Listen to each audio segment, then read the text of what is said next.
So for meditating on the death and impermanence, we'll follow the outline from Lama Tsongkhapa's middle-length long written.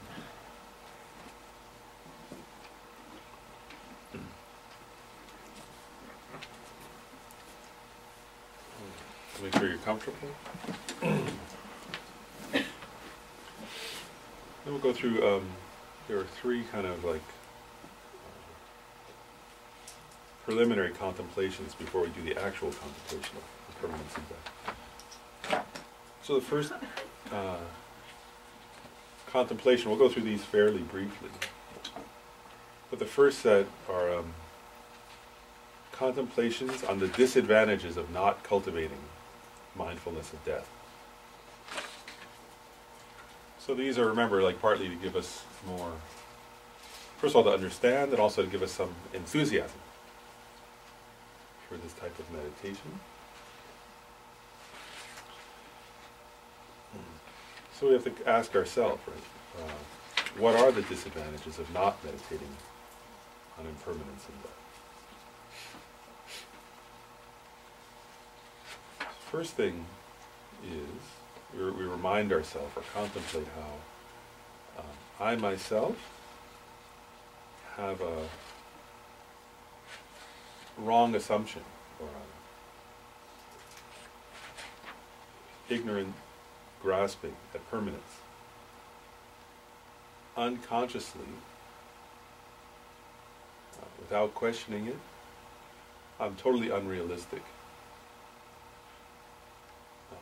All the time I kind of have this habit of grasping at things as though they were permanent, particularly at myself. So I don't remember the truth, which is that I am impermanent, that I'm going to die, and that I may die today.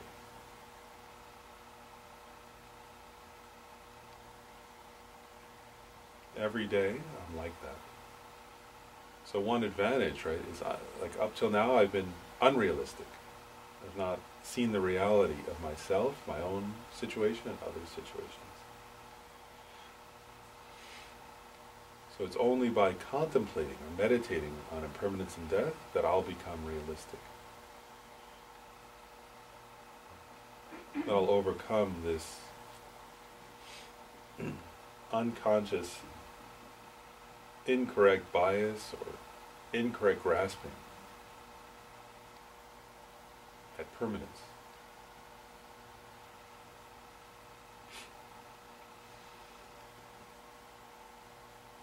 So I may ask myself, okay, it makes sense, meditate on impermanence and death will overcome an unconscious habit of grasping at permanence, but why would I want to do that? So one reason I'd want to do that is that such grasping at permanence prevents me from actually taking an interest in practicing Dharma. When I'm grasping at permanence, then I become sort of totally preoccupied with the things of this life.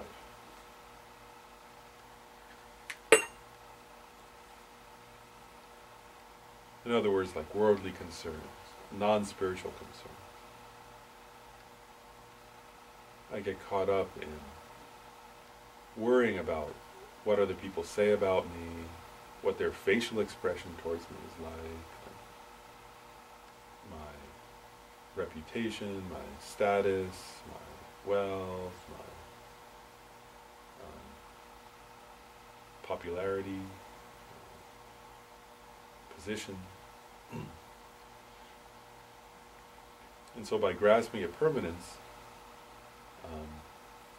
I take very little interest actually in the Dharma, in the spiritual practice, in the path to enlightenment.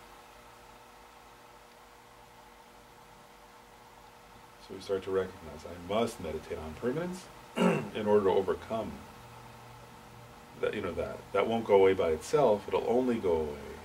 It'll only change when I understand the reality of impermanence and death.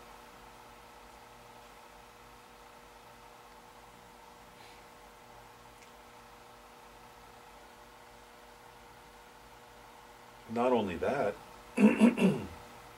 but to the extent that I'm not aware of impermanence and death, even when I do sort of pretend to practice Dharma, I go through the motions of practicing Dharma. But my Dharma practice is completely polluted or mixed up with egoistic, worldly, mundane concerns in my mind. So it doesn't become pure Dharma practice. So the first, because I'm unrealistic, first of all, I don't take an interest in Dharma practice. Then when I finally do take some interest in Dharma practice, because I don't understand impermanence and death, my Dharma practice winds up being, first of all, kind of half-hearted, and secondly, it winds up being sort of polluted.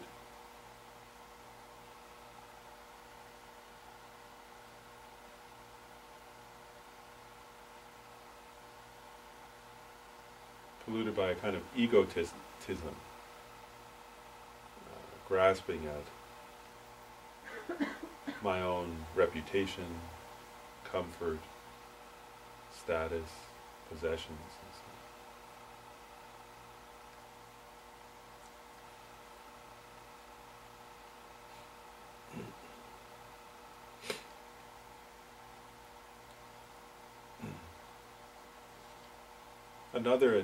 Another issue, right, that's an advantage of meditating on impermanence and death, is that if I don't meditate on that, then even if I am interested in Dharma practice, I also procrastinate a great deal. So I think, oh yes, I'd like to practice Dharma, but first I have to finish this other project. First I have to do this other thing. And so I continually put off my Dharma practice and procrastinate. And I'm lazy. Right? Lazy can be like, not doing anything, but also lazy can be being very busy and putting off what's most important. According to Buddhism, that's another version of laziness. A kind of spiritual laziness of being too busy to practice. So if I don't meditate on impermanence and death, then I don't have an antidote to that kind of laziness. If I do, then that kind of laziness it's like a wind that will dispel that kind of laziness. The laziness of procrastination.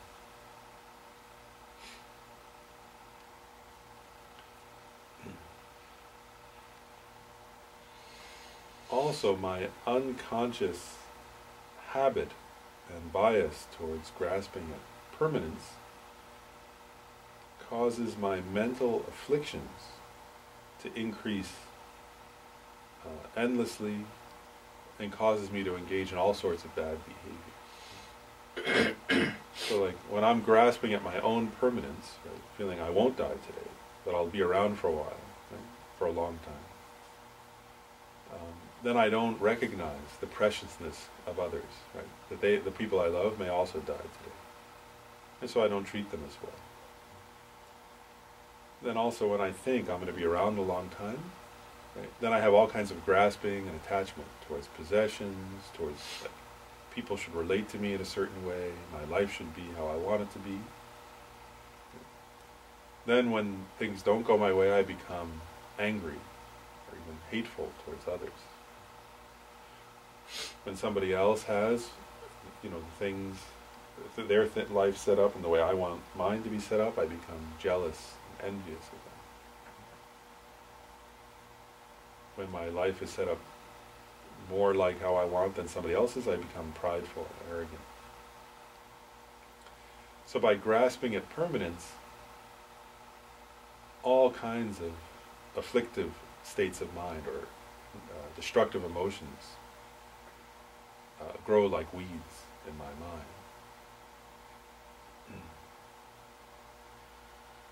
And then all the different negative actions, right? come from grasping at permanence.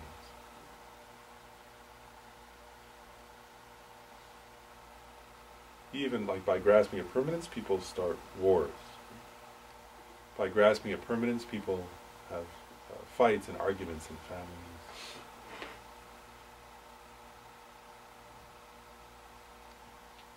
If you look at all the different non-virtuous actions like killing, stealing, sexual misconduct, lying, and so on, they all tend to arise out of this grasping at permanence.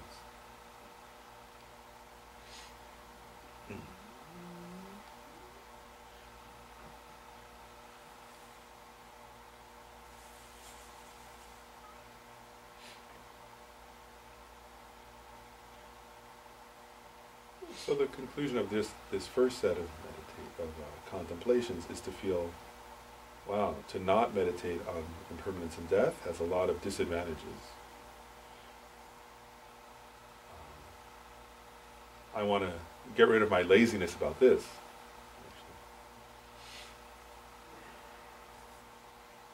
So one starts to develop some enthusiasm for meditating. You know, that's the goal of this contemplation, is to develop an inner feeling or an inner experience of some enthusiasm. Right? That, wow, by meditating on impermanence and death, I can eliminate all those disadvantages.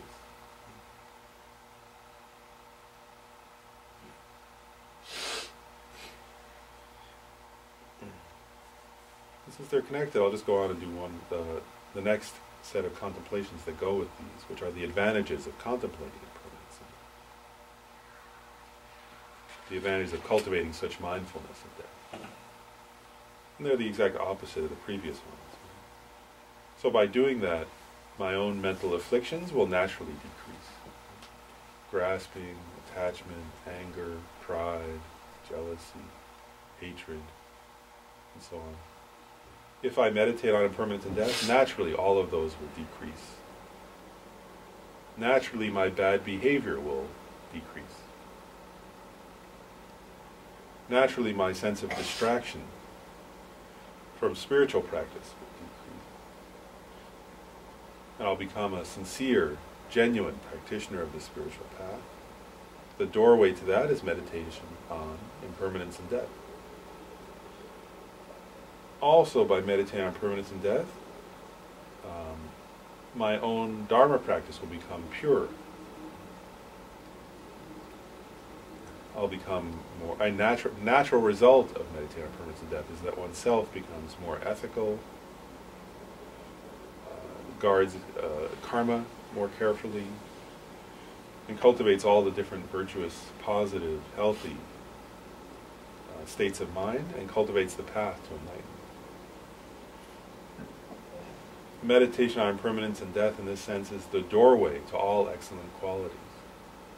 It's the only way, you know, there is only by becoming realistic about this point of impermanence and death can we enter into the Dharma practice. Whether we want to achieve any of the different results of Dharma practice up to full enlightenment, there's no way to do that without this. So this is like the entryway or the doorway to all the different realizations, to all the virtuous qualities of the path to enlightenment.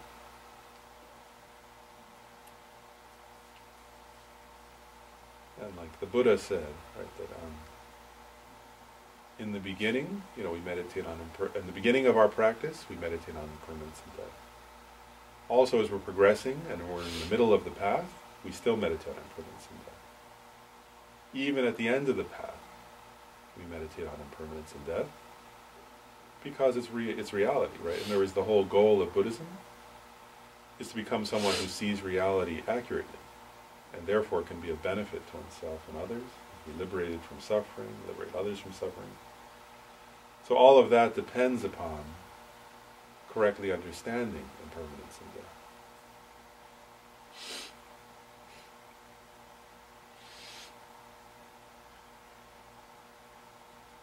So here one kind of again just cultivates this sense of enthusiasm or joy, right? A sense of, wow, this is like something incredibly valuable.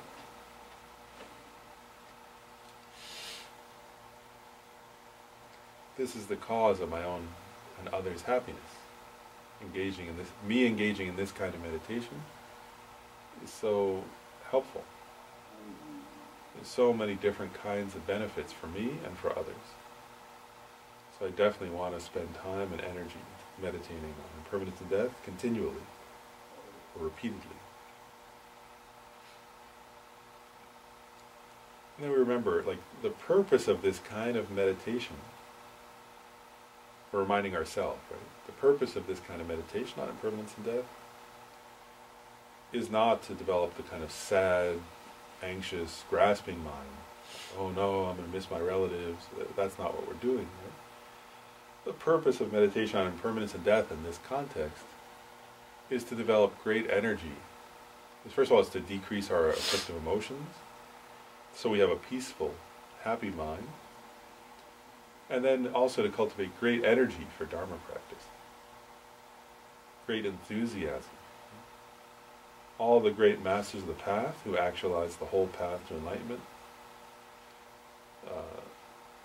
spend time meditating on impermanence and death, and that was part of their process of becoming enlightened. Now it's my turn to follow that tradition, begun by the Buddha himself. How fortunate I am that I have this ability to understand and contemplate this kind of practice.